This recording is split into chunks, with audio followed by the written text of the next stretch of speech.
Hey everybody, it's your boy Mr. Davis, aka the Trans Capitalist. How are you? So today, about money talks, I want to have another or probably the second most important money talk, and that is having the money talk within relationships. Yes, we're going to get very vulnerable right now because if you did not know, 90% of relationships fail because of the topic of money, of finance, because we're not taking the time to get to know one another on that more vulnerable level of speaking about one other's financial situation. And especially within the queer community, we are quick to date and we are quick I wouldn't even say fall in love, but we are quick to shack up. But we fail to have this discussion, and this is why I'm going to bring you, I guess I would say, 3 to 5 quick tips of what you should think about, or even how to have that conversation and carry on about it within your life. So let's start with it, because even thinking about it now, I feel like it's easier to have sex with somebody than to actually disclose all of your financial information. So if you're with me, just raise your hand because it's about to get real. So the first one I definitely would say is that you really need to think about that when you're having this conversation, have this conversation from the perspective of love, letting you know that you care about one another, that you're actually having this conversation because you're thinking that you will be together long term. So this is why I say you do not need to have this conversation if you just met somebody and you're dating somebody. I would definitely say this is the time you need to have this conversation when you're thinking about moving in together, when you're thinking about, of course, in being engaged, or even to the point of getting married. And especially if you're married and you still tiptoe around this conversation, you need to stop tiptoeing and have this conversation right now. Honestly, because I bet you it will save a lot of discussions or arguments down the road, or even future resentment. So that's one, knowing when to have that talk and understanding that it's coming from a place of love. Two, be non-judgmental. Do not be judging one another like, oh my god, that's what you have right now, or this is how you handle your money. Like, no, that's just going to lead to another type of argument. You're supposed to be there for the person, listen actively, understand that you come together to find a solution to help one another later down the road. Understand each other's strengths and weaknesses. If somebody has great credit card habits and you don't, that's a blessing for both of you. Or if somebody's great around structure, organization, that person should be doing the budget. But the most important rule that just popped into my head right now is never ever within a relationship, and I repeat it, never ever have only one person doing the finances for both. You are doing each other a disservice, and that's even actually a form of control that I do not like, that is not healthy, and you should dismantle that right now. Everybody should be equal footing, equally learning how to manage each other one's finances, because especially if one person is doing the finances, who knows if they're hiding, if they're lying to you, and then also who wants to leave everything into one person. And then even from a perspective of leaving all that pressure onto one person, that is not fair whatsoever. Like, two people in a relationship, two equal footings, two equal amounts of labor for the both of y'all. So cut that out right now if you feel like that's it. Especially even within the queer community, being masculine, being the man, and being the only provider that you take care of the finances, cut that ish out. Alright?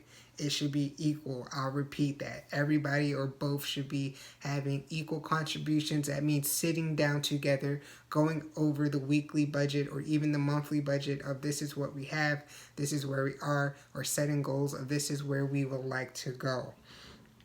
Another tip from there I would just like to say is also understanding or asking each other's questions, that if you both have not had the money talk from your parents or giving it to you, or you figure it out on your own, this is a great way to continue that journey together. Start thinking about what goals that you have in mind for each other. Start thinking how you want to pay things off, thinking about what things you would like to buy together. How can you create this union together?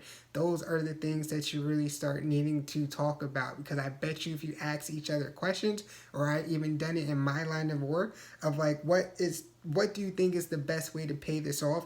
If somebody's like, yo, let's just go straight to the credit cards, knowing you do not have the money, that is a red flag. That is a huge red flag, knowing that you're just putting yourselves into debt, and it's going to be harder to get out. So I know finances can be scary, but we are in the time right now where the world is so volatile, the economic situation is so volatile, even job security is so non-existent that you really need to start looking at how you can protect one another or face this world together and building together, or even eliminating debt together. And if you still have questions or problems with that, please reach out to me, because I can help you within that in that retrospect, or even understanding too as well. To have within this conversation, I would like to ask too is like just understanding how your parents handle your money, and what fears do you have, or baggage that you, I don't even like to use the word baggage, like we all come with baggage, especially within relationships, but what fears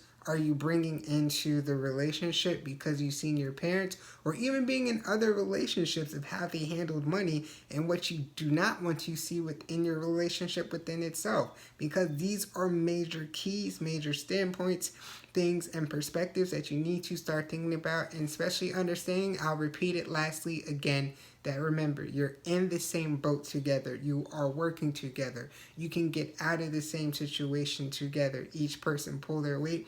Each person can add to their income. It does not have to stop right there. And this is something that you do not want to throw back into a closet. So sit down. I challenge you right now to sit down and have that conversation with your partner. Or even you can start having small savings accounts together, and you can save that up for travel, or even just a date night, or things that you would like to do. Or if you're really about that power couple life, sitting down and allocating what money that you can put together to start that business, to start that stock portfolio, or even more. Okay, so once again, this is a great conversation that needs to be had right now, especially with that person that you think is the one that you love, that you want to grow and build with. Because 9 out of 10, you'll be surprised. And like they said, 90%, they fail because nobody sits down and have these conversations. So be there, be present, come from love, non-judgment, and you'll be great. And thank you. Also, remember that I do in-person workshops, I do online courses, especially with investments and passive incomes, or even mastering the essential foundations of money principles that you can apply to your everyday life, that are practical, easy tips that you are unaware of. I am here for you. I'm the Trans Capitalist. I am your money resource, your trusted money resource that help you build you the wealth, secure that legacy, and go on to do great things. So have a great one. Peace.